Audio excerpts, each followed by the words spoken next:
Boa noite a todos e todas. Quero começar agradecendo aqui a participação, né? Vocês, numa sexta-feira à noite, mas está todo mundo aqui. A gente está aqui, agradecer principalmente ao Igor, né, Igor? Teve aí eu conversei com você, o horário da palestra dele seria um outro horário. Aí eu perguntei a ele se não podia passar para o final, porque é um tema, assim, achei muito diferente eu vi o tema da palestra dele, né? O Igor é nosso aluno da pós-graduação em ciências ambientais, né, Igor? Sim. Mas ele também tem um conhecimento em pedagogia. E aí eu achei bem interessante o tema da palestra dele, e aí sugeri, conversei com ele se ele poderia passar para o seu encerramento, né, da semana acadêmica e falar dessa parte lúdica, né? Afinal de contas, nós estamos na sexta-feira à noite. Oh.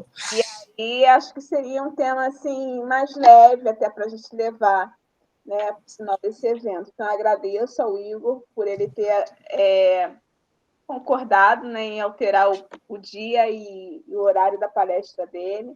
Tá, Igor? Quero deixar aqui registrado o agradecimento a você. Eu que agradeço. Acho que vai ser bem interessante essa palestra. Então, agradeço mais uma vez a todos e vamos lá. Vamos, então. Palavras para o Igor agora. Obrigado. Vou colocar aqui para compartilhar a tela e vou colocar aqui em tela cheia. Bom, quando apareceu, tudo certo? Tudo certo. Então tá, vamos só ocultar aqui. Shirley, obrigado pelo convite. Sim, tivemos, né, uma conversa bastante prolongada sobre o dia e o horário, mas nada que, avisando com antecedência, tanto eu quanto você, a gente não conseguisse, né, chegar num consenso final do horário. Então, cá estamos hoje, uma honra estar aqui com vocês hoje, e obrigado por essa oportunidade, principalmente agora, a última palestra de todo o evento, que peso agora que bateu nas costas, falei assim, ai meu Deus do céu, nunca me aconteceu isso antes, primeira vez, mas não irei ficar mais nervoso do que já estou. Gente, como a Shirley me apresentou brevemente para vocês, exatamente sou eu, Igor Arnaldo, esse cara aqui, apresentando para vocês Homo Ludens e tudo isso, como vem a se encaixar, né, na minha vida, ok? Vou fazer uma breve apresentação de como eu cheguei nesse estudo atual. Para começar, toda essa história de jogos, gamificação, jogo educativo e jogos digitais, né, agora abrindo, né, saindo do micro, indo para o macro, isso tudo começou quando eu estava terminando de cursar a minha primeira graduação, que foi em turismo, no Cefet, que isso veio a me abrir portas futuramente. E com o lado do turismo, eu vi uma possibilidade de carreira que eu gostaria de investir. Não é à toa que hoje estou cursando a pós-graduação exatamente para debater um assunto que se chama turismo predatório. Em paralelo, todos nós temos os nossos hobbies, né? Todos nós temos aquele vício bom ou ruim, vai para cada um na consciência, mas o meu vício é exatamente esse, de ser um explorador de jogos. Peraí, você é um jogador ou é um explorador? Então, eu sou jogador, mas eu gosto de conhecer, ver que jogo que está no sucesso no momento e por que ele está no sucesso. O que fez esse jogo estar ali? É a mecânica? É quem está publicando? São as cores? A partir daí, entre conversas com a minha mãe, ela falou assim, filho, olha só, isso é um hobby seu e hobbies assim com paixão você deve investir. Então eu sugiro que você abra uma segunda raiz nessa sua árvore de conhecimento e tenda a ir para esse lado de jogos e essa parte toda de eletrônica e eletros eletrônicos, enfim, minha mãe não tinha, né, esse conhecimento, mas era uma conversa com a mãe, então a gente nem ousa, né, corrigir a mãe, ai da gente se falar que ela está errada.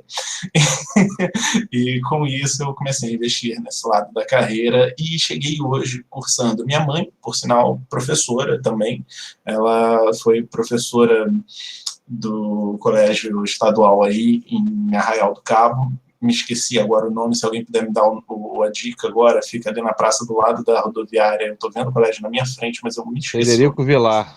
Frederico Vilar, obrigado, era exatamente isso. Professora de letras em inglês, Mirna, e enfim, e foi por causa dela também que eu comecei todo esse lado, enfim, os dois lados, eles são tendendo para o lado acadêmico, para ser professor, por isso a pedagogia. Pronto, né? Depois desse pitch, vamos lá. O que acontece, né? O que é o brincar? Por que o lance de você poder estudar o jogo? Por que o Homo Ludens e não o Homo Sapiens? Para começar, eu sei que vocês já devem estar lendo aí o que está escrito, ou já leram, mas prestem bem atenção. Eu resolvi me aprofundar nesse lado da filosofia, sociologia, do lado da brincadeira, exatamente por causa da diferença do Homo Ludens e Homo Sapiens. Primeiro, por quê?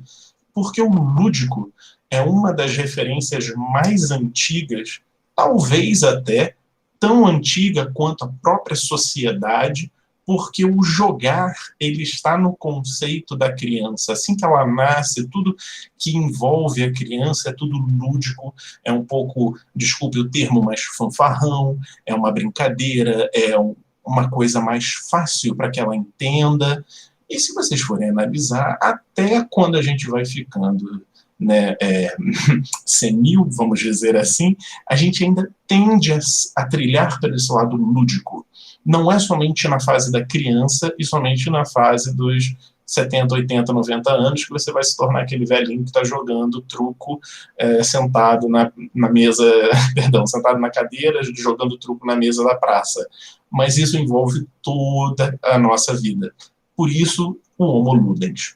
Então, brincando, a gente acaba incorporando papéis sociais, a gente pode estimular nossa criatividade, nossa imaginação. Nós aprendemos, então, que existem regras, porque jogos são necessariamente compostos por regras, para você saber aquilo que é permitido e o que não é permitido. Como é que aquele jogo começa e como é que aquele jogo termina.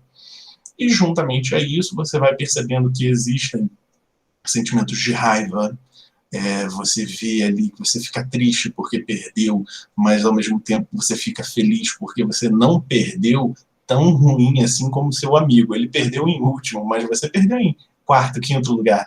Então você começa a explorar não só a sua imaginação, não só a sua criatividade, mas então você desenvolve todo o seu lado sentimental, todo o seu lado de pensamento, seu lado estratégico, você acaba desenvolvendo a sua simpatia e a empatia. Porque a gente passa a fazer curiosidades, né? Como é que ele fez isso? Peraí, então eu preciso, por necessidade, gravem bem essa palavra, necessidade. Por necessidade, eu quero saber o que eu tenho que jogar, quantas vezes eu tenho que jogar, ou como jogar, para fazer o que ele fez. Vou dar um passo além agora. Quando eu comecei... Nossa, daqui a pouco vai aparecer meus cabelos brancos todinhos. Mas quando eu comecei a jogar no computador, que veio a calhar o jogo online, com a internet, aquela coisa toda, essas crianças, né, essa geração Z e Alpha hoje, tem todo o mel na chupeta, gente. Que isso? Antigamente o jogo era todo em inglês, com legenda em inglês e o áudio em inglês. Hoje em dia você pode escolher o jogo em português, com legenda em português e áudio em português. O que aconteceu naquela época? Comecei a jogar ali e tal, falei assim, mas peraí, primeiro eu não sei o que meu boneco está dizendo. Segundo, eu não sei o que o cara que está do outro lado da tela está falando para mim. É só um bando de gráfico bonitinho para mim, mas eu não estou entendendo nada. Então, para tudo. O que eu preciso fazer por necessidade para conseguir desfrutar desse jogo 100%? Eu preciso aprender inglês. Ô, mãe! Eu falei assim, mãe, preciso aprender inglês. A minha mãe ficou muito feliz com essa resposta e falou assim, beleza, filho, vamos aprender inglês, mas para que você quer aprender? Aí eu falei, expliquei para ela exatamente isso, e ela me ensinou, e foi por causa dos jogos que eu aprendi inglês. A necessidade de me comunicar, olha aí, outra palavra importante, de me comunicar com o próximo. poder entender e compreender todo aquele campo que gira em torno do jogo. Porque é exatamente isso que o jogo causa. Você tem um cotidiano, todos nós que estamos aqui, Davi, Shirley, Margarete, Igor, todos nós temos o nosso cotidiano, aquelas coisas que a gente faz diariamente. E o que o jogo faz com você? Ele tem uma opção chamada nos estudos que chamam de círculo mágico. Sim, é exatamente esse nome, círculo mágico. E o que esse círculo mágico faz? Ele te tira desse cotidiano, ele vai fazer com que você saia momentaneamente dessa sua bolha que você vive diariamente e vá viver um jogo de RPG, falando que você é uma elfa e que você tem um cachorro, ou um lobo, um tiranossauro rex, enfim, você explode, você vive num mundo de conto de fadas, desde um simples banco imobiliário até um jogo super complexo no seu computador online. E, loucura, né? Isso tudo, um jogo, não estou falando de um mundo, mas um mundo que tem dentro de um jogo. Ele causa isso em você e nada mais. Para aqueles que falaram assim, eu nunca senti isso num jogo antes, Igor, não estou me encaixando com as suas definições. Quer ver como é que você já se encaixou nessa experiência de círculo mágico? Todo mundo aqui já foi aluno, atualmente podem até ser alunos. Você está numa aula de história. Eu sempre cito história porque é quando os alunos, quando eu falo com eles, eles fazem cara feia, ou então fazem cara triste. Você está numa aula de história e um minuto daquela aula parece que para passar são 5 horas.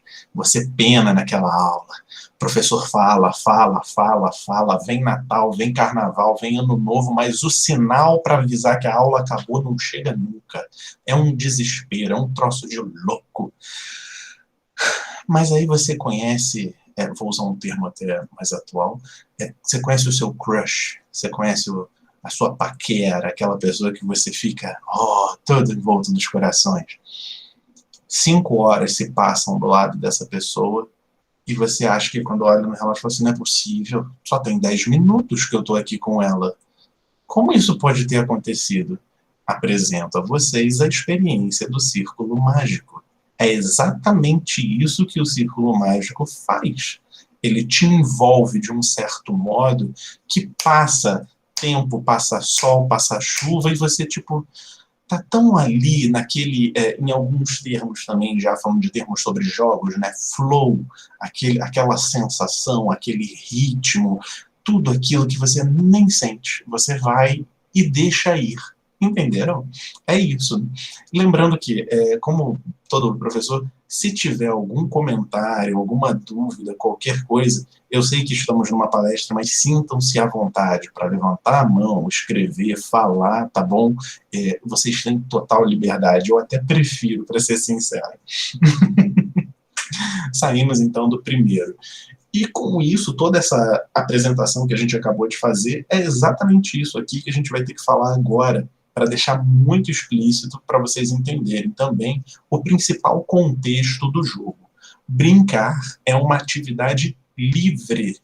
Se você forçar qualquer criança ou adulto a jogar com você, ela não vai ter o círculo mágico e vai peneirar exatamente na situação da aula da história.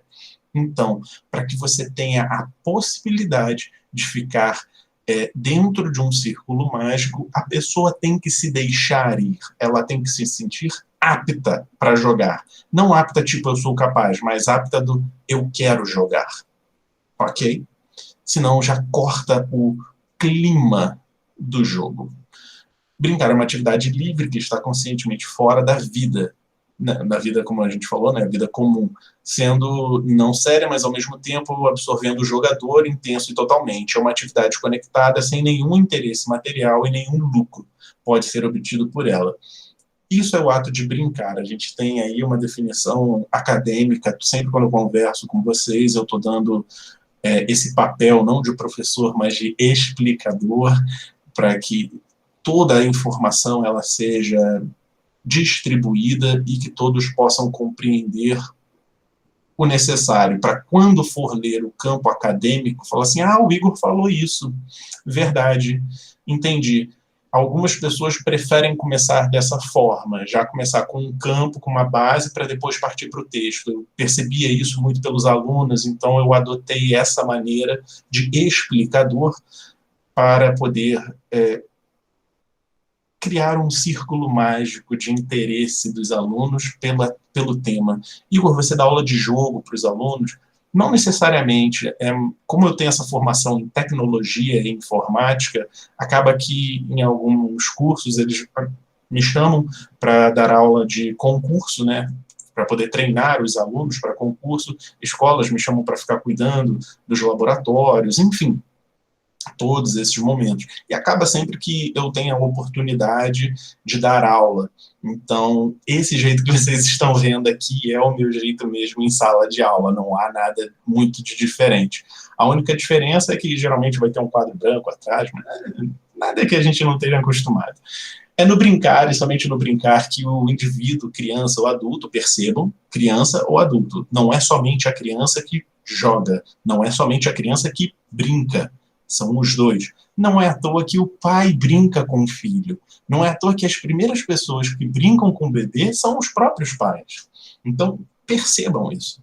Pode ser criativo e utilizar sua personalidade integral. E é somente sendo criativo que o indivíduo descobre o eu. Não é à toa que 5 minutos atrás a gente estava falando o quê? Que ele descobre o que é raiva, o que é ser competitivo, o que é ajudar, necessidade, o que ele quer, como ele quer e as estratégias. Loucura, né? É um simples desmembrar de uma palavra, olha tudo que está por trás. Eu acho isso magnífico, ter a oportunidade da gente poder conversar sobre o ato de jogar. E isso me encanta até hoje, desde o primeiro momento que eu comecei a estudar sobre o que é brincar, até hoje com vocês aqui. E os livros. Igor, o que você lê? Olha, gente, nós temos vários livros sobre pedagogia em relação ao brincar, certo? Isso é o máximo. Mas uma coisa que eu acho muito legal, vocês podem ir até na banca de jornais, existem jogos prontos feitos pela revista Coquetel, onde ele te vende um livro, perdão, com jogos para você quebrar o gelo naquele primeiro, por exemplo, na primeira aula, né? Para você poder saber o que fazer para ficar um clima mais fácil. Ali vocês também têm muita coisa legal para aproveitar. Não se prendam apenas aos livros acadêmicos. Percebam, não estou falando mal dos livros acadêmicos, eu estou apenas dando um a mais para vocês incorporarem junto com os livros acadêmicos. Mas, enfim, depois se vocês quiserem eu escrevo aí alguns e fica tudo resolvido. Enfim, por Homo ludens, todos nós entendemos que a existência da vida humana, né, a existência do ser humano é determinada pelo brincar como todo um processo criativo. A vida do Homo ludens ela é marcada pela doação e pela liberdade, orientada para o gozo e o prazer. Sim, claro, eu sei que estou lidando aqui no meio de vários adultos, esse gozo e esse prazer também, mas lembrem-se que no momento a gente está falando sobre o ato de brincar, então aquele prazer de você poder jogar, estar ali com quem você quer, naquela hora que você gostaria, todo aquele cenário que te engloba ali, gente, que prazer, realmente é um ato maravilhoso. Se vocês botarem na cabeça e falarem assim, quando foi a última vez que isso aconteceu? Pois é, né? Aí a gente começa a falar assim, putz, preciso brincar um pouco. E é isso que está acontecendo no mercado de trabalho hoje em dia, pessoal. Hoje em dia, nós estamos na indústria 4.0, estamos virando a chave para 5, mas o que acontece nessa indústria 4.0? Existe um termo em inglês que é o gamification, que no Brasil é gamificação, exatamente para incluir dentro das empresas alguma coisa que remeta o ato de brincar. Para quê? Para o rapaz não ficar muito nervoso, triste, enfim, para ele não ficar... o termo técnico na psicologia, a última vez que eu fui procurar, é ter um burnout, né? Para ele não explodiu o pavio ali e acabar acontecendo qualquer coisa de ruim com ele. Foi visto, então, que toda essa necessidade do brincar é necessário, sim, por ter os momentos certos dentro da escola e, sim, também ter dentro do mercado de trabalho, dentro das empresas. Qual é a diferença, então, pessoal, entre gamificação e jogos, né? Eu já vou falar sobre isso porque não está aí, eu estou colocando isso agora para vocês como um bônus.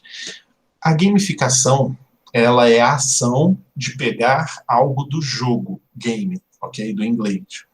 Ah, então tá, ok, pegar alguma coisa do jogo. Pegar o que do jogo, Igor? Qualquer coisa. Quando eu falo qualquer coisa mesmo.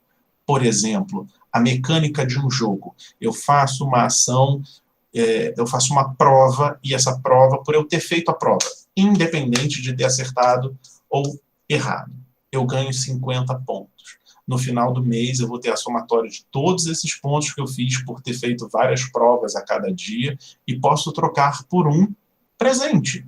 Uma passagem, uma ida para Cabo Frio. Já pensou aí no Tia Maluca, comer aquela picanha na brasa ali, naquela folha de banana? Putz, de graça. Olha só, isso não ia dar um estímulo, não sei para vocês, mas para mim que adoro, putz, eu ia achar um máximo. Mas é exatamente isso, é você pegar uma mecânica de um jogo, coisa super tranquila, e aplicar. Então eu posso fazer isso com qualquer coisa de jogo, Igor, desde xadrez até um jogo online, e aplicar no meu trabalho? Pode. Sim, claro que tem todo o estudo, mas isso depois a gente fala, não temos muito tempo para desmembrar sobre gamificação. Eu estou olhando aqui só para ter certeza do tempo. Vou passar aqui, vamos lá. O jogo ele modifica a qualidade da participação nas atividades escolares. E lembrando o seguinte, professores, também falando na época do 4.0, a educação 4.0, que é um termo muito discutido hoje em dia, quer dizer, não só hoje em dia, né, mas eu digo que está mais no ápice do momento, por causa das novas modalidades de ensino, principalmente o learn by doing, né, fazendo que se aprende, mão na massa, é aquele negócio de você poder, ao invés de ficar só um aluno sentado atrás do outro, o professor lá na frente falando, muda tudo, faz meia lua, vamos fazer o seguinte, você quer passar nessa prova, brincadeiras, mas você não vai mais fazer provas, você vai ter que fazer desafios. E são desafios interdisciplinares. A matéria de matemática, por exemplo, ela pode fazer um baita texto, ok? No enunciado, e ali dentro já trabalhar o que com português? A leitura, interpretação de texto, e vocês começam então a ter projetos entre professores, com o intuito de, ao invés de você passar somente uma prova que o aluno está ali nervoso pra caramba, você fala, começa, e o aluno já esqueceu todas as fórmulas, já esqueceu tudo que ele estudou por causa do nervosismo, você então muda. Fala assim, beleza, prova não está pegando legal contigo? Vamos fazer um teste. Eu vou começar a fazer perguntas aleatórias no meio da aula, e sem o aluno saber, eu vou dar o ponto para ele e não falar assim, olha, gente, hoje teve prova oral e a prova oral foi feita com você e com você e com você. Parabéns, das 5 perguntas, cada um de vocês acertaram 3. Tiraram uma boa nota. Porque eles vão estar no meio daquela sua aula achando que estão em aula e não que achando que estão em prova, senão eles já teriam suando em gota de novo. E para isso que serve utilizar os jogos e a gamificação para o ensino. Não somente para aplicar provas, mas também para ensinar. Se vocês forem agora no YouTube e digitar no canal, né, a procura Ciência Todo Dia, vocês vão encontrar um youtuber onde ele ensina química, eu acho o máximo esse quadro dele, imitando Ana Maria Braga. Ele fala que vai cozinhar com a química. E ensina a química cozinhando. E outra coisa, vocês falam assim, ah não, mas meu filho reclama que é muita coisa de afluente do Rio Amazonas para decorar a capital, para decorar o estado, para decorar todos os elementos da tabela periódica. Ah, mas para falar os 150 pokémons ele tira de letra, né? Não erra um. Por que será? Porque é diferente, não tem nada que vai remeter. música que é diferente, tem brilho, tem tudo. Então percebam que não é por causa só de ser Pokémon, mas é a forma como o Pokémon é mostrado. Pegaram a manha do que acabou de acontecer aí, não é sim o desenho, mas sim como o desenho é passado, as curvas, o tom das cores, as falas, e a pessoa acaba aprendendo. Ah, Pikachu, por que a pessoa decorou o Pikachu? Porque ela sempre viu o Pikachu falando Pikachu, e depois porque ele tem todo aquele formato bonitinho, é o ratinho que tem as bochechinhas vermelhas que solta raio. Ele pode não saber os 150, mas eu te garanto que Pikachu ele sabe quem é. Pega a foto de um rato qualquer e põe a foto do Pikachu do lado. Filho, qual é o nome desse aqui? Pikachu. Pronto. E isso é o lado lúdico, é você brincar com o conhecimento. As atitudes e competências desenvolvidas ao jogar tornam-se propriedade da criança, fato.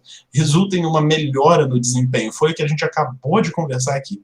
Favorece a aprendizagem de outros posicionamentos diante de desafios. Batata. Se também, gente, vou ficar provocando vocês agora até o final. Se vocês forem também agora no Google e jogarem irmão salva irmã porque aprendeu no jogo, existem várias e várias reportagens, como, por exemplo, a da mais recente, que é um garotinho que espantou um urso que ia atacar sua irmã, porque ele aprendeu que no jogo, para você espantar o animal, você tem que jogar a pedra. E o garoto fala na reportagem que ele fez isso porque aprendeu no jogo. E ponto. Gente, o garoto não ia ter tempo para aprender isso. Tipo, ele ia fazer um curso onde a influência do jogo no subconsciente da criança. Perceba, então, a capacidade que um jogo tem de fazer com uma criança. Mas espere, só com uma criança? Com você também, adulto. Deixa eu passar. Começo a apresentar para vocês, então, alguns autores que carrego comigo por todos esses anos de estudo. Para começar, o Roger Caillois, o Johann Huizinga, eu já devia ter falado sobre ele, mas acho que vai aparecer já já. Bom, quem é Roger Caillois? Roger Caillois foi um sociólogo, assim, eu sei que sou suspeito porque estudo tudo que ele produziu, mas é um sociólogo incrível, onde ele fez a tipologia dos jogos, ok? Então, a tipologia dele foram 4. Jogos de competição, de agon, do grego. E o que é isso, competição? Os jogos de competição são todos aqueles que precisam de informações, tá bom? Para você poder competir ali. Como assim, Igor? Não peguei ainda. Peso-pena. O peso-pena só vai participar quem tem altura entre tanto e tanto e peso entre tanto e tanto. Peso-pena. Se você passou desse tamanho, você vai para o próximo peso. Peso leve, peso pesado, peso médio. Então, todos os jogos que têm essas categorias para você saber aonde você vai jogar e com quem você vai jogar, são os jogos de competição, são os jogos de agon. Exatamente para ter uma competição justa. Você vai lutar de igual para igual, você vai competir com uma pessoa do mesmo nível que você. E agora os jogos de azar ou jogos de sorte, que é do aleia, do latim de aleatorium, adivinha, aleatoriedade, aleatório. Então, o que faz o jogo de azar ser jogo de azar? É porque ele te faz perder? Não. Não é por causa disso. Ele só ganhou esse nome, infelizmente, porque, na verdade, ele é só um jogo com as chances de ganho aleatória. Você não sabe se você vai ganhar ou perder. Por isso que o princípio do jogo é esse. Não tem nada a ver com competição, não tem nada a ver com agon. Você joga um dado, eu falo pro professor ali, Davi, escolhe o número entre 1 e 6. Ele vai falar 5, aí eu jogo o dado. A chance de cair 5, 1 entre 6. Se vai cair ou não, só jogando para ver. E aí que tá. Você vai e joga. Corrida de cavalo. Ah, eu vou apostar no cavalo 7. Por quê? Ah, porque eu gosto do 7. Aí vai o cavalo 3 ganha. Você sabia disso, que o cavalo 3 ia ganhar? Não. Então, aleatório. Você não tem como ter uma noção de com quem você vai competir ou como será o resultado. Você não sabe como isso vai acontecer. Você apenas confia e joga. Acabou. Os jogos de simulação, ou mimicry, ele vem do inglês, esse termo, que é exatamente como você se vê. Como assim como você se vê? Pega um jogo, qualquer um hoje em dia, você vai ter a habilidade de montar o seu boneco como você gostaria de ser nesse jogo. Com cabelo azul, com cabelo curto, sem cabelo, com a pele rosada, com bochecha grande, com nariz pequeno, com olhos amarelos. Isso é o jogo de simulação. Você pode ser aquilo que você gostaria de ser naquele jogo. Então, aquele personagem que está ali não é o Igor. É o Igor daquele jogo. Você se representa, você se deixa ser aquele que você é. Como, por exemplo, jogar um jogo de pirata. Hahaha, vou cortar a sua perna. Eu não falo isso na vida real. Por mais que às vezes a gente, quando fica nervoso, a gente acaba falando umas batatadas dessas, né? Mas enfim, você incorpora o personagem e se deixa ir. Os jogos de simulação têm esse o foco, para você ficar cada vez mais reconhecido naquele personagem. E os jogos físicos de vertigem são aqueles jogos de desafio.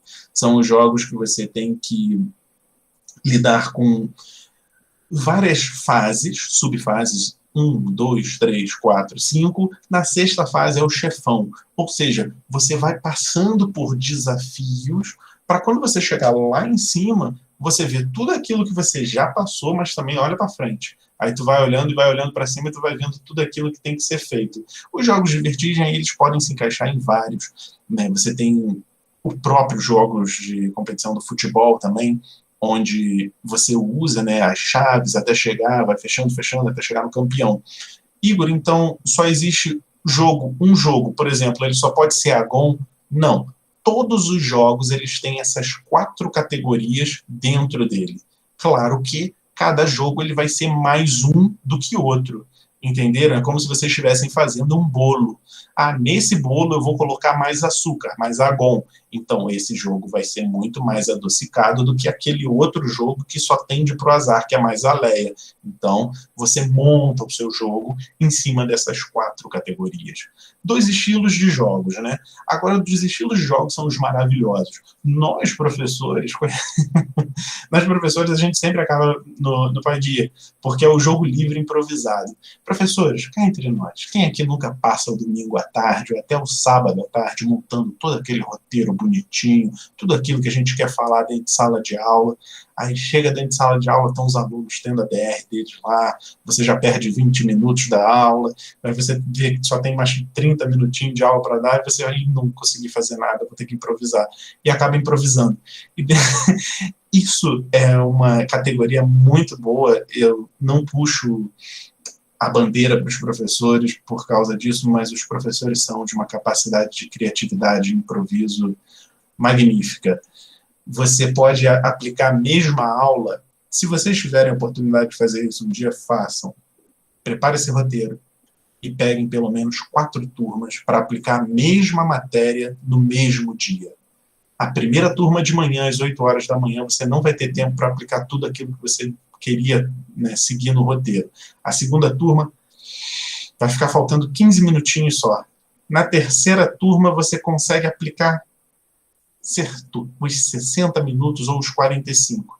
E na última turma, à noite, às 9 horas da noite, você aplica todo o conteúdo em 30 minutos e ainda falta 25. A gente vai aprendendo no improviso daquele roteiro que a gente tinha, o que é necessário, a gente muda, porque uma coisa é a prática e uma coisa é aquilo que a gente chama, né, de todo o conceito para aplicar, né, todo aquele roteirinho que a gente tinha que fazer. Na hora é outra coisa completamente diferente. E isso que é a graça da Paidia, são os jogos, por exemplo, de imagem e ação. Nossa, gente, quem nunca jogou imagem e ação aqui? Que isso? Aquele jogo maravilhoso. Como é que você vai falar que você tirou palmeiras? E aí, como é que você vai fazer? Você vai fazer um desenho? Vai fazer uma mímica? Você vai fazer o quê? Vai desenhar um pedaço de pau? Vai ficar apontando para a pessoa falar assim, pau, pai, você... Enfim, isso é um exemplo magnífico para vocês associarem.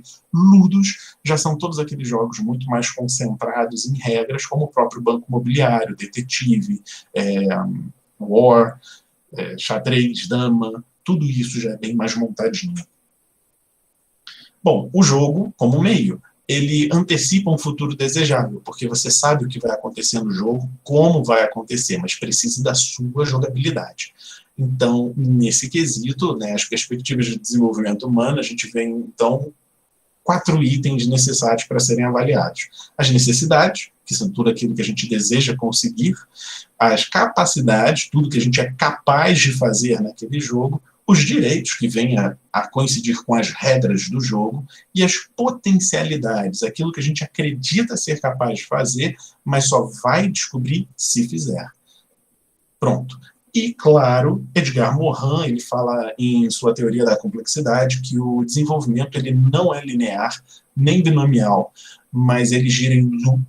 Ele pode ser multidimensional ou então, por exemplo, né, o desenvolvimento biopsicossocial, que se encaixa exatamente em tudo isso que a gente acabou de ver. Aí, chegou nossa querida o Huizinga, esse senhor que está sentado aí, muito centrado, né? Poxa vida, para falar que esse rapaz aí escreveu sobre Homo Ludens e toda a arte do jogo, estranho, né? Mas, enfim, as outras fotos dele são melhores, ele está mais sorridente. De acordo com o Huizinga, em 71, o brincar e o jogar caracterizam toda e qualquer atividade humana, Homo Ludens. O brincar e jogar são atividades que nos tornam mais humanos. Claro, a gente desenvolve o nosso eu, né, o nosso self, como foi dito há um pouco tempo atrás. O ludens, do latim ludere, significa, entre outros, jogar. Dar-se a um exercício, divertir-se, brincar, recrear-se ou folgar. Por que folgar? Não faz sentido, Igor, tá folgar aí? Não vejo a necessidade, mas você consegue explicar? Sim, folgar. Folgar da realidade. Você sai daquele seu mundo obrigatório todo dia para jogar. Uma coisa é você estar ali com seu filho, tendo que dar comida, etc. e tal. Quando você pega o seu filho para ir brincar, é o outro momento. Você está ali, está aproveitando de uma outra forma que não é o seu cotidiano. Por isso, o ato de colocar a palavra folgar junto de ludens. Exemplos mais antigos de Homo Ludens na presença, como eu havia falado com vocês, que o ato de jogar, de brincar é antigo tão quanto a sociedade, é que é um elemento da cultura, ele está presente, enfim, né, há anos. Um aluno meu brincou comigo uma vez e falou assim, Igor, se na época dos Flintstones não tinha videogame, como é que eles brincavam? Eles davam... Olha isso, não fui eu. Eles brincavam como? Aí eu falei assim, olha, não sei, mas eles deviam brincar com pedra, deviam brincar com alguma coisa. Como é que você acha que eles brincavam? Ah, porque tem aquela onça, né? Eu nem sabia que tinha onça nos Flintstones, eu não sei. Aí eu falei assim, será que eles ficavam correndo atrás da onça? Eu falei assim, olha, é um pouco perigoso, mas é um jogo bem desafiador, né? Corre atrás da onça, quem chegar vivo em casa ganhou. Mas pode ser possível, só voltando no tempo e descobrir como é que os Flintstones brincavam, mas excelente argumento, são perguntas que alunos fazem que a gente nunca está preparado, tem sempre uma pergunta que a gente fala assim, pensei em tudo, fiz o roteiro para tudo, mas isso aí não estava no meu roteiro, te respondo na próxima aula. E tá aí, gente, o Johan Huizinga fazendo uma brincadeira, o pessoal refez, né, toda essa passagem para criar essa brincadeira. Homo sapiens voltado para o raciocínio, Homo faber voltado na fabricação de coisas, principalmente naquele filme clássico do Charlie Chaplin, que ele sai torcendo o parafuso de tudo e de todos, e aí, finalmente, o Homo ludens, que é voltado para o jogo, para o lado lúdico. O filósofo Johan Huizinga, ele também argumenta que todo esse lado dos jogos, né, ele afirma que precisa que quem vai jogar tem que ser livre e voluntário, né? Você não pode ser obrigado, você não pode fazer com que a pessoa vá contra a sua vontade. E o jogo acaba sempre te separando da realidade cotidiana. Isso tudo que vocês estão vendo aí ao lado, nada mais é do que tudo que a gente veio conversando aqui. Como sempre, eu havia conversado isso com vocês, o explicador e o lado acadêmico aqui do lado de vocês, caso vocês gostem dos termos técnicos, de tudo que a gente utiliza dentro do campo acadêmico. tá bom? Como eu havia explicado para vocês, né, o círculo mágico, enfim, acho que acredito que já tenha dado para todos vocês passarem os olhos aí. Licença. E por que que o lúdico ele sempre vence? Por que que ele é sempre presente na humanidade? Gente, vamos lá. Eu estou falando de 50 milhões, tá aí do lado de vocês, de usuários. As companhias aéreas demoraram 68 anos. Deixa eu falar uma coisa de novo para vocês. Todas as companhias aéreas juntas demoraram 68 anos para ter registrado 50 milhões de usuários. 68 anos. Ah, e o Twitter? Twitter demorou 2 anos. Mas o bendito Pokémon para celular demorou 19 dias. Claro que a gente vai vendo aí a evolução da tecnologia, o acesso à tecnologia. Hoje em dia é muito raro você encontrar alguém que não tenha celular, mas, enfim, você também encontra uma pessoa somente com 3, 4 celulares. Sim, que esse número é um pouco distorcido, mas foi a quantidade de dias que foram necessários para terem 50 milhões de usuários registrados. É isso.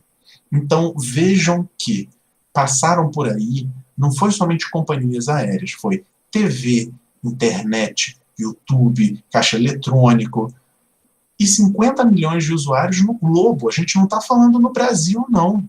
Esse gráfico aí que vocês estão vendo é global. Então, é muito assustador você ver que, por causa de um jogo, 50 milhões de usuários conseguiram ter acesso ao Pokémon GO em 19 dias. Devo assumir que eu tenho uma idade igual ou superior a 30 anos, e um desses usuários fui eu. Mas eu adoro Pokémon, fez parte da minha infância, quer dizer, não tanto da minha infância, mas fez parte da minha vida e eu super curtia. Eu falei para vocês que os meus cabelos brancos iam aparecer, isso daqui é Grecin. E estamos partindo já para o final de tudo que a gente está vendo. Tem todo um debate ainda para ser feito, eu estou só explicando para vocês o uso.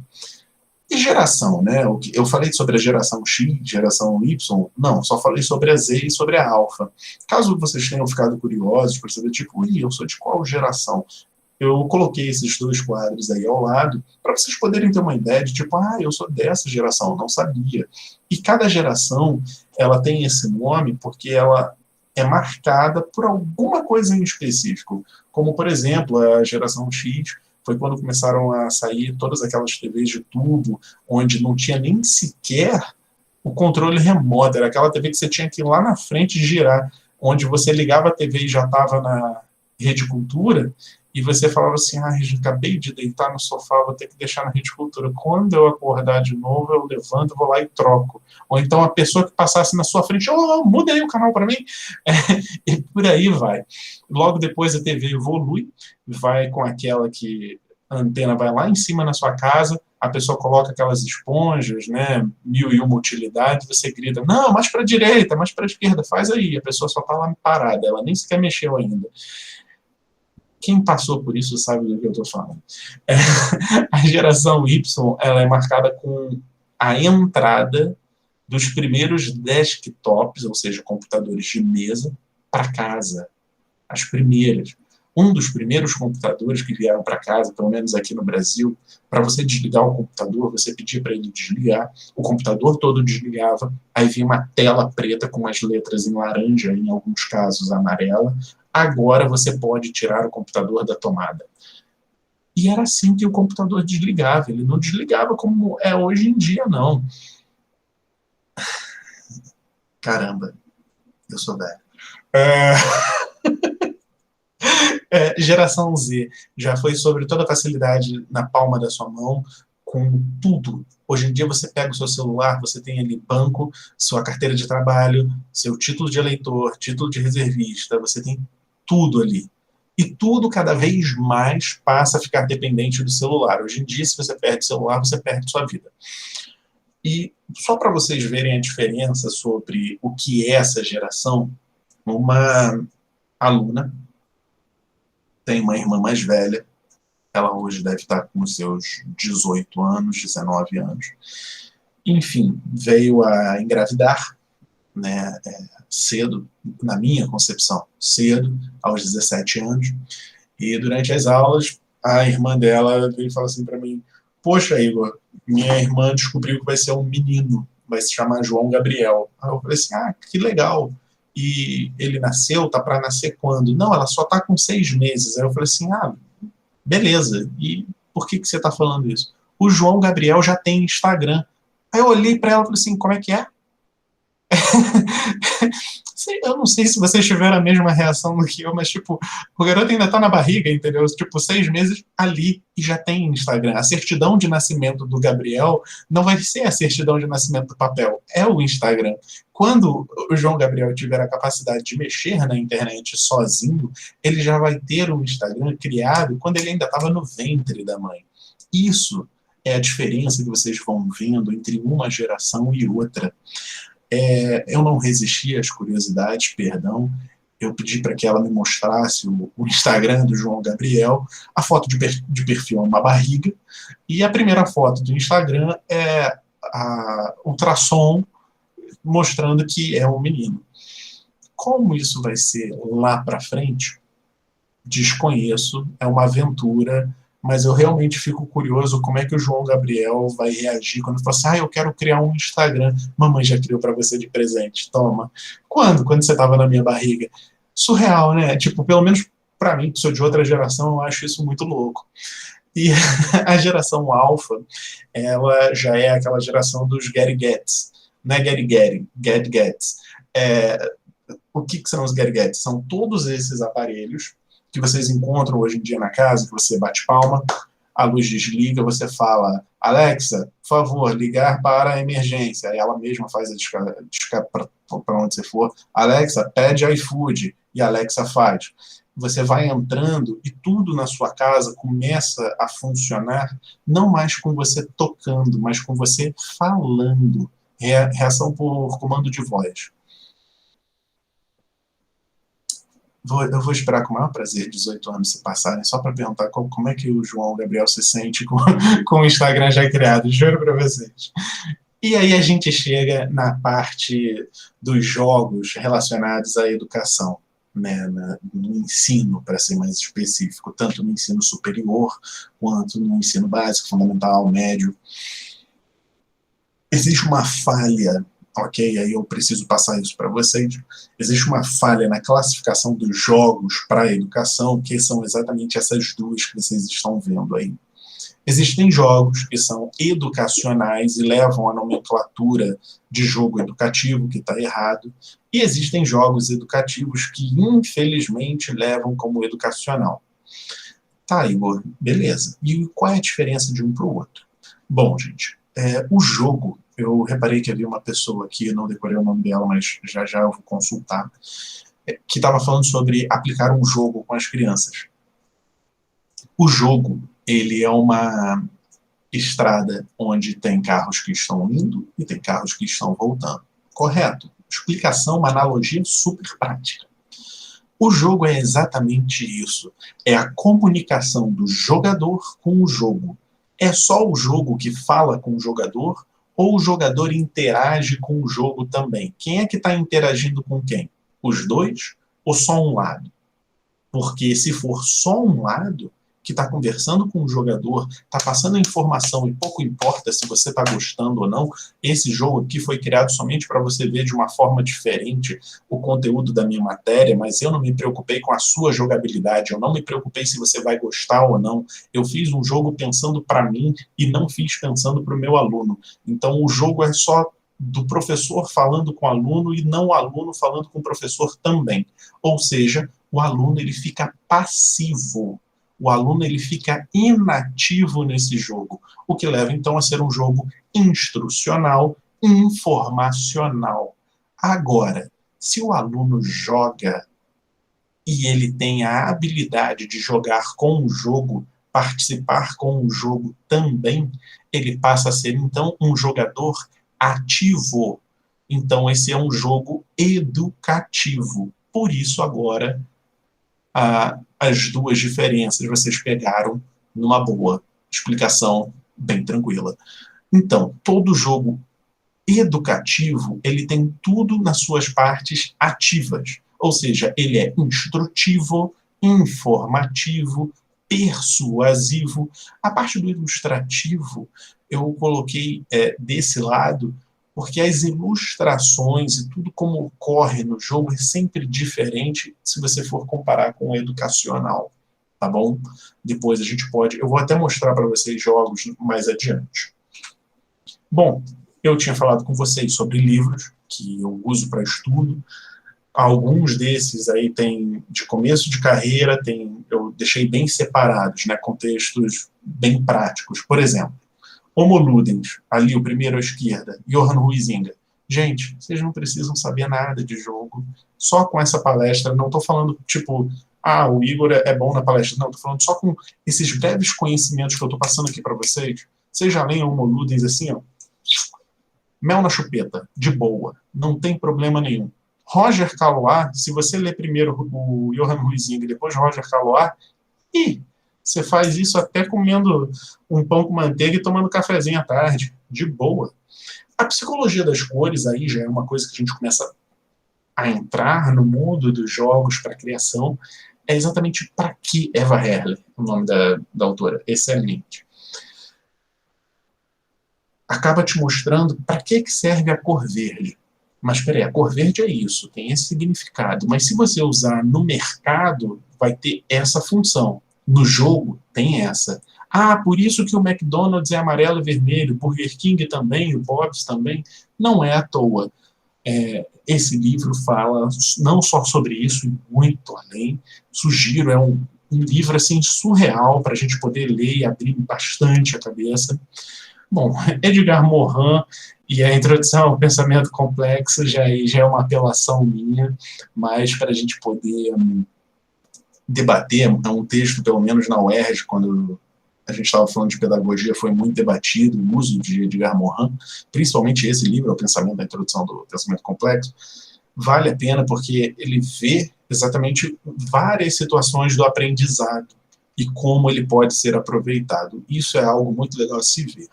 E, finalmente, falando de um jogo bem específico, atualizado, sobre jogo, eu trago para vocês o Games Life Utopia.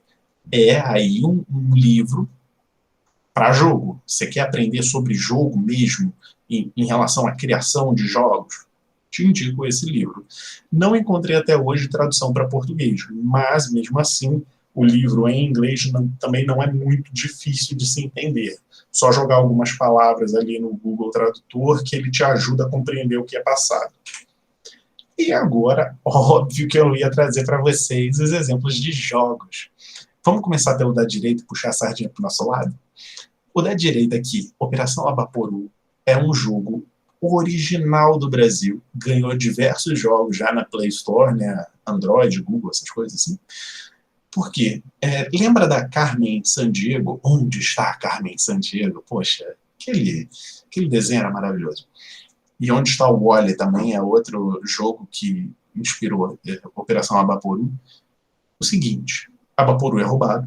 Você tem que procurar pelo Brasil informações onde está a Carmen Sandiego.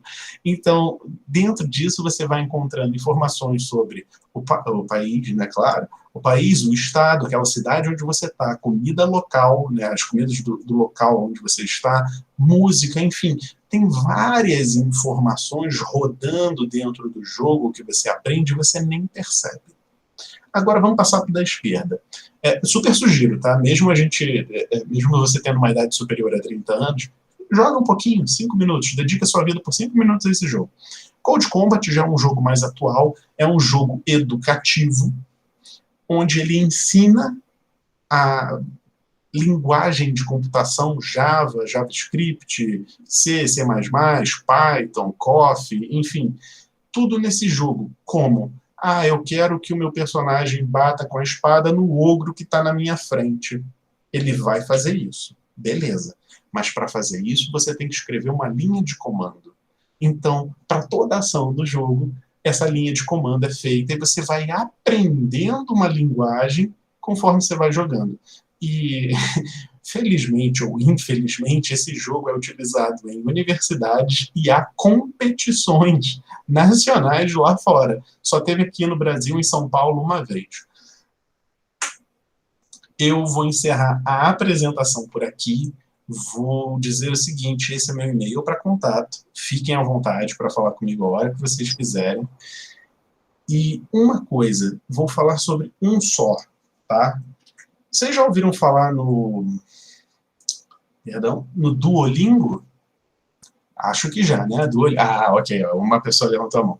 Duolingo é um dos melhores jogos educativos. Ele é um jogo educativo? Sim, porque ele te ensina a língua estrangeira que você deseja da forma mais louca do mundo. Se você deixa de entrar naquele jogo por 5, 3 dias, a coruja te pega no esporro. Pô, por que você me abandonou? Tô triste, cadê você? Ela te deseja feliz aniversário, feliz Natal. Gente, você se sente importante, alguém sente sua falta, alguém te chama pelo nome, te manda e-mail, te manda SMS. Aquela corujinha hoje em dia é o centro das atenções do Duolingo. E as pessoas aprendem mais no Duolingo não por causa da facilidade, da gamificação, etc. e tal, mas por causa do estímulo que aquela coruja dá às pessoas que estão ali. Eu encerro minha palestra por aqui, espero que todos vocês tenham gostado. Mais uma vez, agradeço a oportunidade e fico aberto a perguntas e debates. Muito obrigado.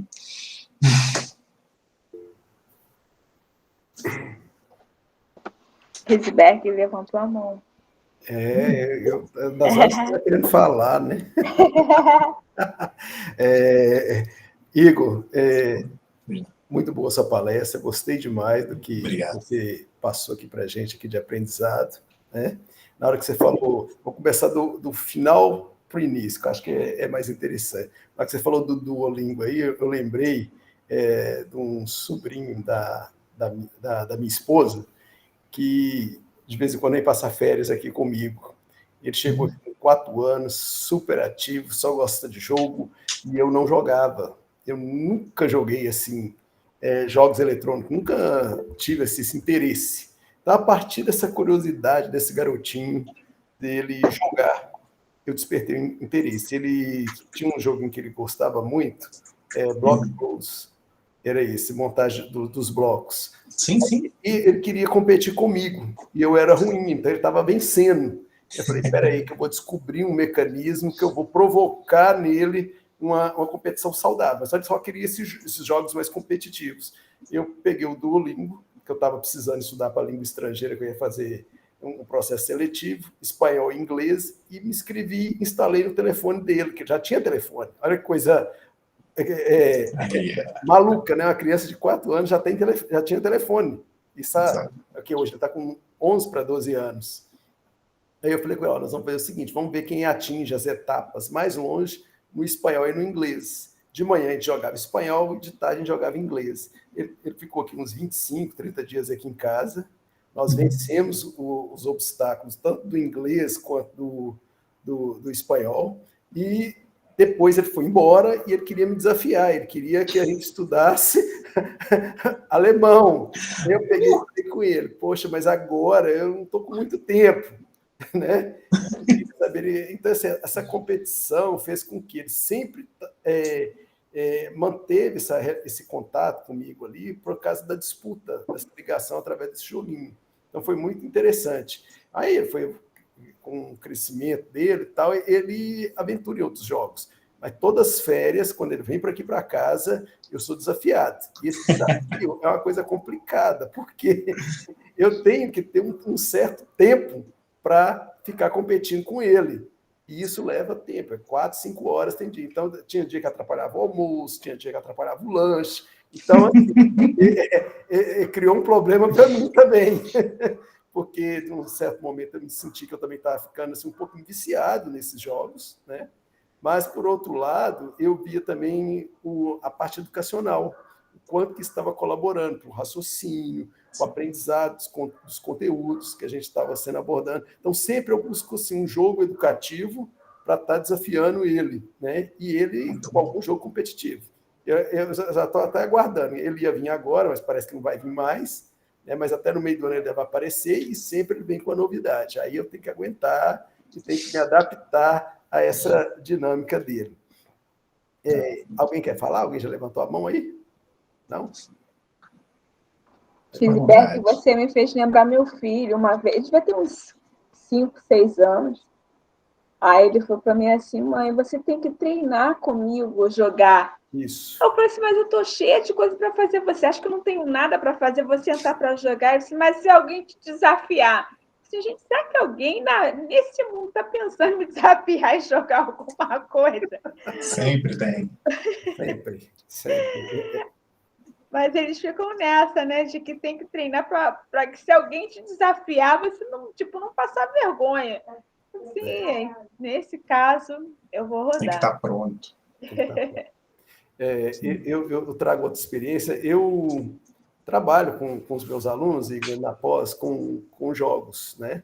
Mas o meu propósito é mais a construção de jogos educacionais. Então, eu quero trabalhar com os meus professores, principalmente aqui da região dos lagos, que eles desenvolvam, né, jogos que sejam atrativos para os seus alunos e que possa estar passando esse conteúdo. Então, eu acho que se a gente conseguir aqui na nossa região, eu acredito com 5, 10 anos, né,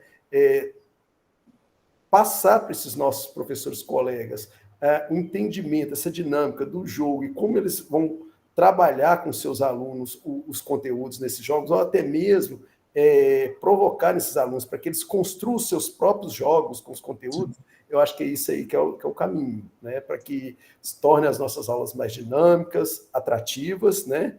E colaborativas, que eu vejo uma das coisas muito interessantes com os jogos é que eu busco sempre que no jogo onde que não exista totalmente aquela competição, um vencer o outro, mas de uma certa forma que um possa ajudar o outro. E isso eu acho fundamental no nosso dia a dia, no aprendizado dos conteúdos aqui. E também prender essa atenção dos nossos alunos para que demonstre mais vontade em aprender, porque tem muitas coisas mais interessantes fora da sala de aula.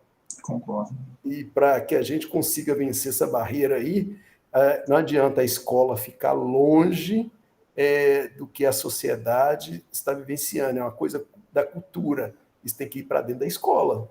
A escola tem que mudar para ontem, né? Eu acho que essa pandemia tem um lado ruim, mas vai ter um lado bom que vai dar uma sacudida legal para quem está pensando ainda em voltar aos modos anteriores de aula expositiva. Isso aí vai ser um checkmate danado para muito professor aí. Né? Tem gente que está... eu converso com muitos colegas de trabalho mesmo, fala assim, não vejo a hora de voltar para aquele jeitinho nosso. Eu falei assim, não sei não, viu? Os alunos vão abandonar as escolas. Está fechado seu som, Igor? Perdão, eu falei assim, olha, é possível, eu ando escutando exatamente algumas coisas também muito parecidas com o que você disse, e algo que eu gosto de compartilhar, aproveitar o momento, façam um exemplo muito prático, professores. Se vocês têm 2 turmas de 8ª série, por exemplo, uma turma começa a aplicar jogos e a outra não.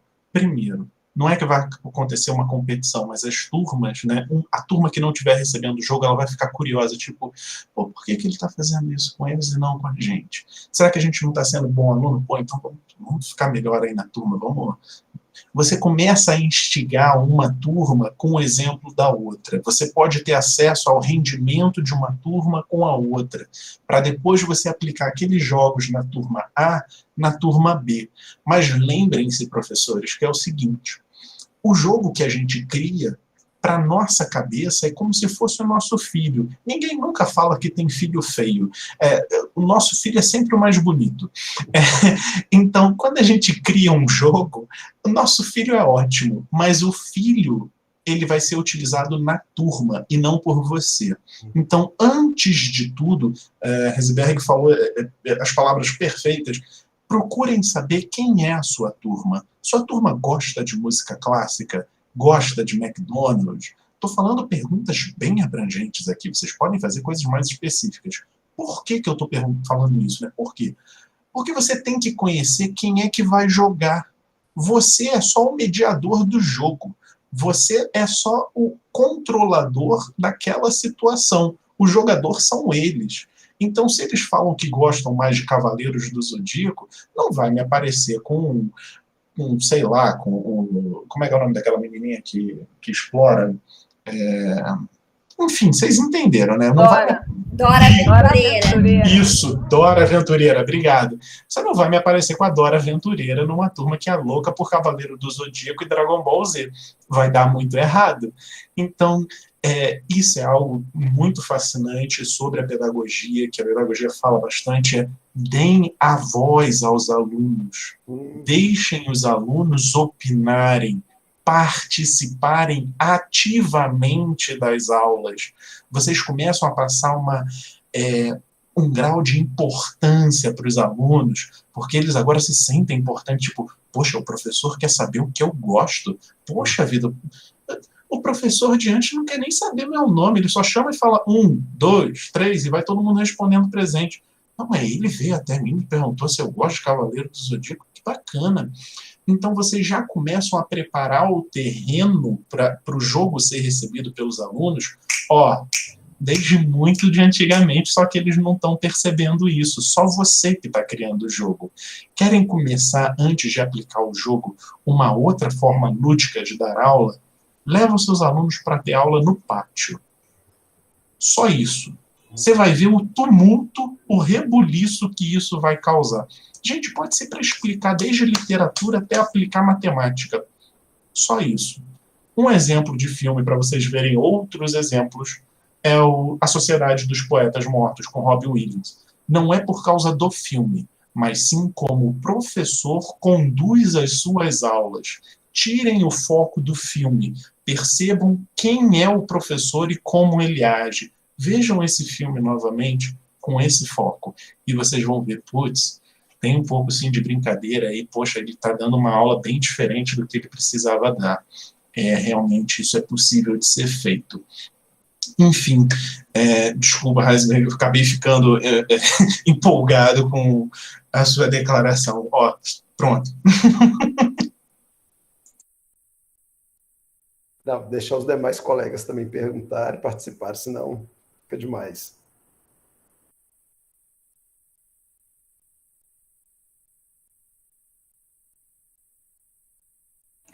Bom, já que ninguém está falando, eu vou falar. Gostei muito, Igor, né, da tua explanação. Acho que é muito pertinente, né, as coisas que a gente tem vivenciado também na pós, né? Muitos alunos escolhendo a questão dos jogos para fazer a especialização lá na tecnologia, né?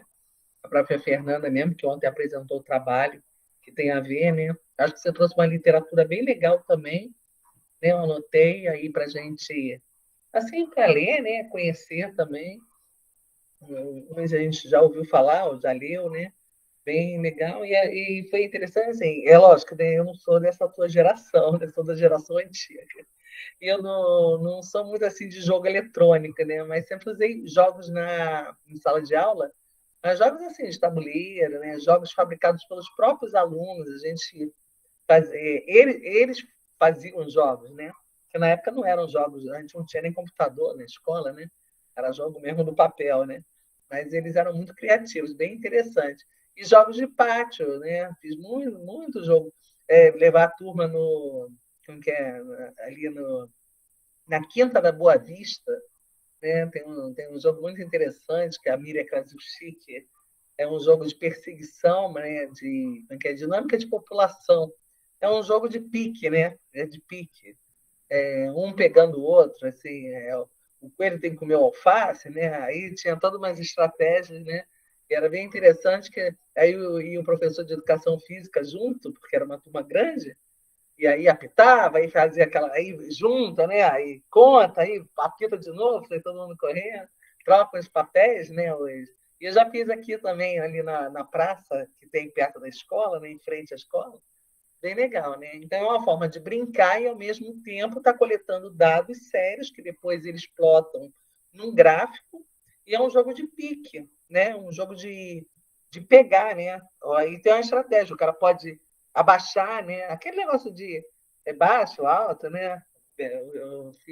Então, eu também sempre. E minha primeira aluna de especialização que eu orientei enquanto eu fazia o meu mestrado foi em só que jogos didáticos, né? Só que a gente pegou jogos já existentes na literatura, né? Na área de ciências, e a gente organizou, né? Fabricou os jogos, ou os alunos dela, né? Eles fabricaram os jogos e jogaram os jogos, e depois a gente avaliou fazendo isso que você falou, né? Uma turma fazia com jogo, outra turma fazia sem jogo, né? Mas só que, para não dar briga, a gente teve que os jogos, ora uma turma e outra, né? Senão ficar só numa turma jogando e na outra não, a gente ia apanhar, né? Aí ela teve que convencê-los que eles iam jogar uma atividade de um assunto e do outro assunto. E foi um trabalho muito bom que a Raquel Gomes fez, né? Foi assim, minha primeira aluna de orientação, especialização, e ela queria fazer alguma coisa prática com jogos, né? Que a gente utilizava bastante lá no Maracanã. Agora tem mais os jogos eletrônicos, né?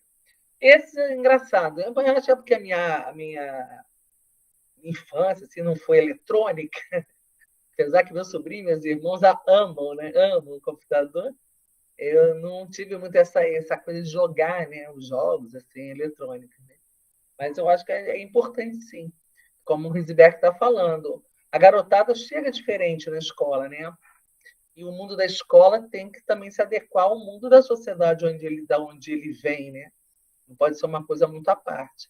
Gostei muito da tua palestra. Você também é muito simpático e traz assim uma alegria. Seus alunos devem gostar muito de você. Parabéns. Margarete, obrigado pelas palavras, obrigado mesmo, Risberg, agradeço também. Eu vi aqui o pessoal também comentando no chat, obrigado pelas palavras. Gente, eu tenho que entregar então a cereja do bolo para vocês, que não estava ali no PowerPoint, mas eu entrego de coração para vocês.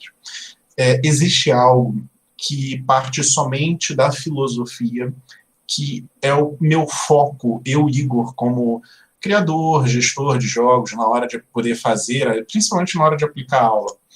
São duas coisas. Primeiro, existe um termo em grego que é o eudaimonia, ok? E o que é o eudaimonia? Eudaimonia, os gregos falavam essa palavra quando você bate com um desafio, uma prova, qualquer coisa que você tenha que se esforçar para vencer. Você não passa de primeira, você tem que voltar lá para o começo, estudar tudo de novo, avaliar o que você errou, consertar os seus erros, melhorar o que você já sabe, para partir de novo para esse desafio. Você bate com esse desafio, erra de novo, volta, fica nesse projeto, vai e volta até você conseguir vencer.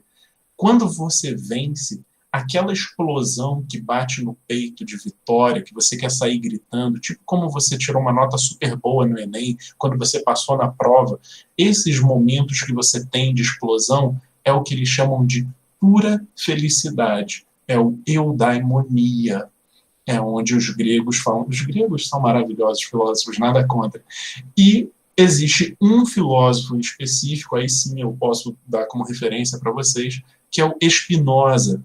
O Spinoza fala sobre a felicidade, sobre a potência de agir.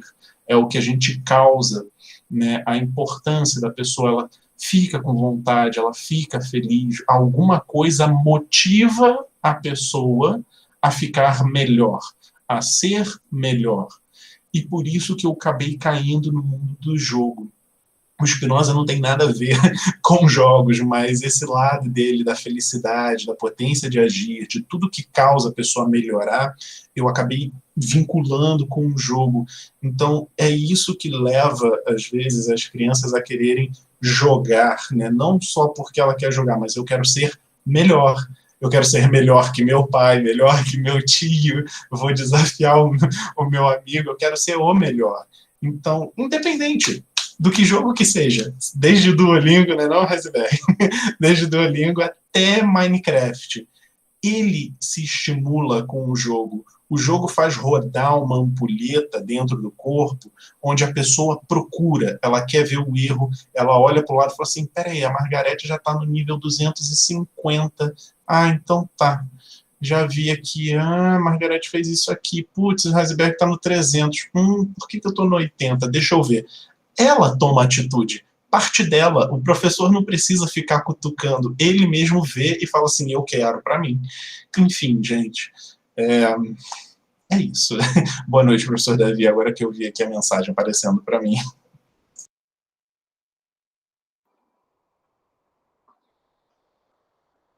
Bem, pessoal, Fernanda, levanta a mão.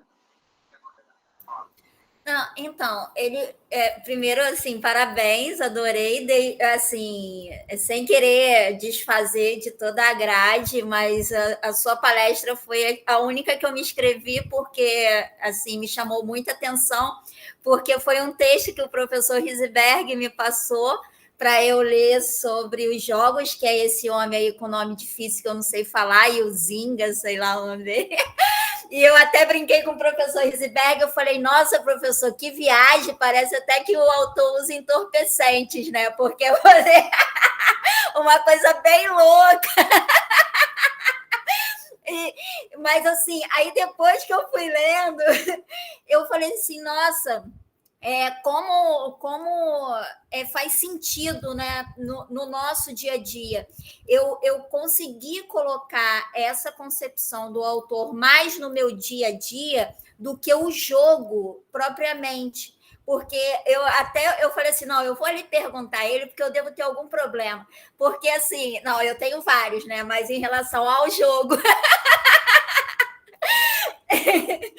Porque eu sou uma pessoa que, assim, quando tem essa questão de competição, a questão, não, você tem que tentar, outro está passando na sua frente, quando tinha alguma coisa lá, até que eles fizeram Kahoot, né, que eles ficavam lá, vai, vamos ver quem chega no pódio. Eu nem me coçava para tentar chegar no pódio, sabe? Porque falo, gente, para quê, cara? O que eu tenho que provar ali para quem, sabe? Então, eu queria saber de você, que estuda essa questão do jogo e também com a relação, né, de quem tá participando desse jogo, esse estímulo, o que acontece, né, para a pessoa ser que nem eu, sabe? É o jogo que assim, não chama atenção, né? O que você poderia me falar só para eu, assim, ter a certeza que eu não sou muito estranha? Perfeito. Fernanda, todos nós somos estranhos. Hoje em dia, ser normal não é legal. Caetano Veloso falou, né, que de perto ninguém é normal, né? Exatamente. Aí, ó, o jogo provoca prazer, exato. Eu sugiro, primeira coisa, Fernanda, procure um tipo de jogo que você goste, desde jogo de forca, né, por exemplo, né, cruzada, sudoku, para vocês terem uma ideia. Aí, ó, tá aqui do meu lado, ó. Eu levo para cima e para baixo. Procura um jogo que você goste, ok? Achou o jogo? Vê se você vai se sentir feliz em encontrar esse jogo, só que num nível competitivo. Por exemplo, esse aqui, você joga online e você vê, no level 40 você só demorou 30 segundos. Não quer jogar de novo, não, e tentar fazer esse jogo em 25 segundos, porque o seu vizinho fez em 27, aí você ganha dele. Procura um jogo que te dê prazer em se desafiar baseado no resultado dos outros. Você não está fazendo isso, entre aspas, para vencer aquele cara. Você está fazendo isso para se desafiar e ver se você é tão boa quanto ele, ou melhor do que ele. E você acaba se desafiando. Isso que o jogo causa. Não é que eu necessariamente quero ser melhor do que a Margarete. Eu quero ser melhor que eu mesmo. Eu quero crescer. Por isso que existe essa questão do level up no game, né? Você subiu de level. Você ganhou uma nova especialidade. Então, a ideia do jogo ela é submetida a gente mesmo. Porque é uma brincadeira. Eu sei que eu estou no meio de várias pessoas acadêmicas aqui, mas é exatamente isso. Putz, já passei no ensino fundamental, e agora? Não, agora eu vou para o médio. Eu vou mostrar que eu sou bom e vou terminar o médio também. Depois do médio eu tenho o quê? Ah, tem o ensino superior. Mas agora não é só ensino superior. Tu pode escolher para onde tu vai no ensino superior, cara. Brincadeiras à parte, seria mais ou menos onde você se encaixa. Tá, então peraí, eu tenho um leque vasto aqui. Para onde que eu vou? Você pode ir brincando e tentando de porta em porta, que é o que eu acabei de falar com você, ou então ir bater de frente com uma ideia só e você tentar até conseguir achar o prazer daquele jogo. Pode ser também. Mas sempre procure aquilo que te agrade. É a melhor coisa que você pode procurar. Seja o que eu falo, seja uma exploradora de jogos. Desde jogos infantis até jogos super cabeça, entendeu? Não tenha vergonha, procure de ponta a ponta. Fernanda, olha bem para mim. Esse cara, barbudinho aqui, de cavanhaque, de óculos, ele vai nas lojas americanas e fica vendo jogo infantil, lendo como se joga cada jogo. As pessoas passam, quantas vezes eu já fui abordado assim, ah, que legal, quantos anos tem seu filho? Não é para mim. Aí fico eu com aquela cara de tacho no meio das lojas americanas segurando um joguinho para criança de 5 a 8 anos. Tipo... Mas, Igor, mas existem também, Fernanda, por exemplo, você falou exatamente, eu me identifico assim. Por exemplo, eu não me considero uma pessoa muito competitiva. Eu gostava de trabalhar com jogos cooperativos, né? E existem jogos cooperativos que você pode também trabalhar na sala, né? As crianças são muito competitivas, porque a sociedade é competitiva, como o Igor falou, né? Lógico, todo mundo está sempre almejando ser melhor do que alguém, ou melhor do que você mesma, né? Mas eu, pelo menos, assim, comparado com meus irmãos eram muito competitivos. E eu não era competitiva, mas eu gostava de jogar, para jogar carta, pelo prazer de jogar, e não só pelo ganhar, entendeu? Aquele negócio, ganhou, né? Acho uma chatice, né? Mas, assim, a lógica, né, da carta, você montar canastra, né? Esse negócio que ele falou, o caça-palavra, é você achar a palavra como um desafio, né? Você resolvendo um problema, mas não para ganhar, não é para ser a primeira, ou ser a mais rápida, entendeu? Mas, por exemplo, eu fui do grupo escoteiro, fui de grupo escoteiro, né? Então, no grupo escoteiro, eles trabalham muito a questão assim, de disputas, né? Mas disputas competitivas por equipe. Então, tem uma coisa muito assim, é o jogo, mas é colaborativo no grupo, né? Não é a tua vitória, é a vitória da equipe. Então, tem uma coisa bacana também. Eu acho que em sala de aula também é bacana exercitar isso, né? Se você faz jogos em equipe, onde o aluno não vence por ele próprio, ele vence para vencer a equipe, né? O grupo. Isso é uma coisa. A disputa, acho que sempre vai existir, não, né? Quando a gente participa de um concurso, de uma seleção, lógico que a gente fica feliz, como o Igor falou, né? Quando você tira uma boa nota, porque você mesmo, como que é, se supera, né? Isso é uma coisa legal. Mas eu mesmo entendo também que tem, mas acho que isso não é normal, não. Eu acho que é isso mesmo. Tem pessoas mais competitivas, pessoas menos competitivas, né? Depende muito da nossa forma de encarar o mundo, né? Agora, também não acho a pessoa muito competitiva que tem problema também, não, entendeu? É do jeito dela. O meu sobrinho é super competitivo. Ele é super eletrônico. E é engraçado no depoimento que ele é bem jovem, né? E quando era mais jovem, ele chegava e ficava vendo aqueles. E eu achava esses jogos eletrônicos, tem muita coisa assim de matar, né? Espirrava sangue para lá e para cá. Aí eu sentada no sofá, falei, ai, Ricardo, você não acha que esse jogo é muito agressivo? Aí, então, tia, eu falei, mas você não acha que jogando esse jogo você vai ficar agressivo? Não, tia. Mas você não acha? Aí ele falou, eu estou ficando nervoso. Eu falei, viu, você está ficando agressivo. Mas não foi por causa do jogo, né? Porque eu enchi o saco dele. É isso. Os jogos são muito interessantes, né? Traz isso que o Igor falou, essa alegria, né? Eu acho que isso que é bacana.